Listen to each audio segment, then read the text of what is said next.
This is going to be a quick little shoulder extravaganza for you. We're going to start with some weights that are medium, maybe medium heavy. I'm going to use 10s because that's good for me. We're going to be standing on one foot, so you're not going to get the heaviest thing you can lift. I want my elbows in front of me.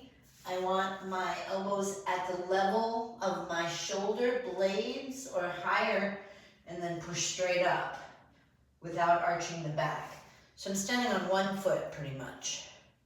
And I'm going to go halfway through my set. I'm going to do about 12, 5, 6, and then I'm going to switch feet. 1, 2, 3. Getting my arms all the way straight at the top. And if I wanted even more benefit here, I can lower down real slowly. Again, it depends on how much you can handle the weight. If you're using a lighter weight, take the time to lower down slowly.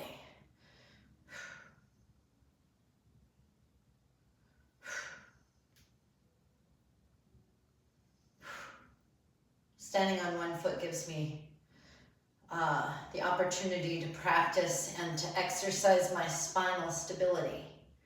Okay, that's an overhead press.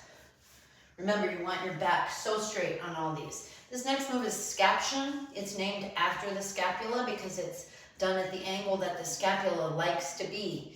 It's not straight forward, it's not straight to the side. It's between that, about 30 degrees in front of this. At the angle the scapula sits on your rib cage. So I'm going to have my arms straight. I'm going to do a one foot again so I get more spinal stability out of this. I'm going to lift it up, hold, and down, 2, 3.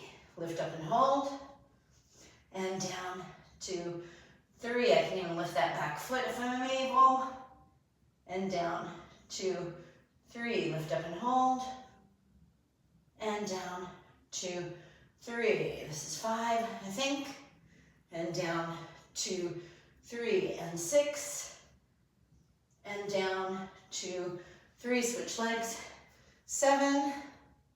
Trying really hard not to pull my head forward, and 8. And to do that, I have to keep my shoulders down. All this will allow me to get the benefit where I want, in the front of my shoulders, not in the top, where in the base of my neck, top inside of my shoulders. 2 more. And down, 2, 3. And down, 2, 3. Great. Now I'm going to do a rotator cuff move.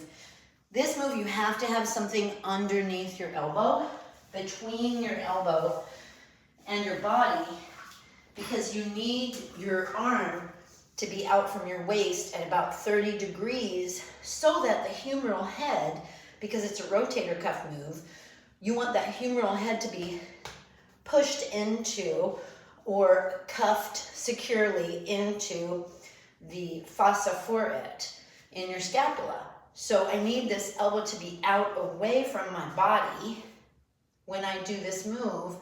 Otherwise, if it were in here and I do this rotation move, that humeral head's actually going to come further out of that socket, right? So we want to make it secure.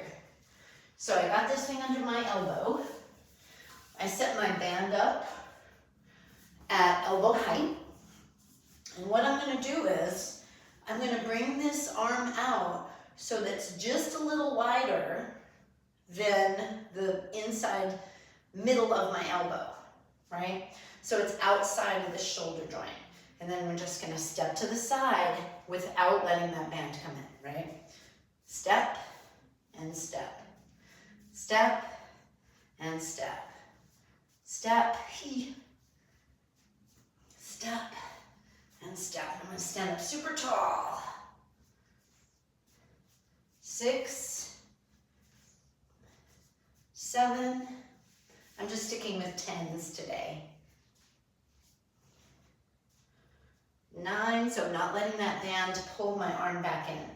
10, Good, now we're gonna go on the other side. Maybe you'll see a difference. This side, I've had rotator cuff injuries, so we'll see. So again, I put this under here. This is out. You know, my elbow is out away from my shoulder, at least 30 degrees. I can put my hand on my tummy or on my low back to keep my spine really stable, or to remind my spine to be stable rather. Step out and in. Step out and in. Step out, in, out, in, 5, in, I think, 6, in. My thumb is up, by the way.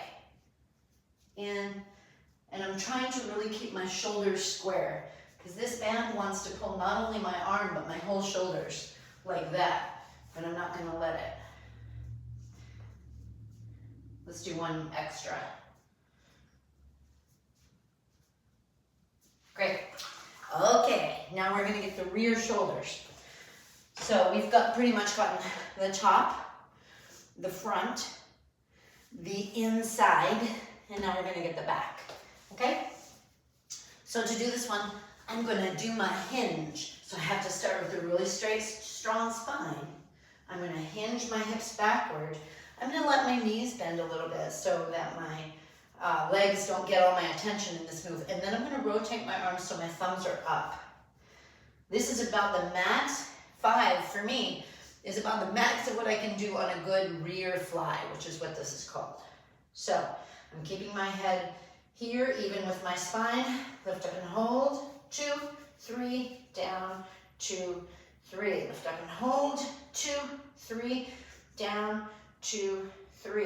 Lift up and hold. 2, 3, down, 2, 3. Lift up and hold. My head really wants to come down, but I'm not letting it. Because if I do that, I'm going to change the muscles that are working. And up and hold.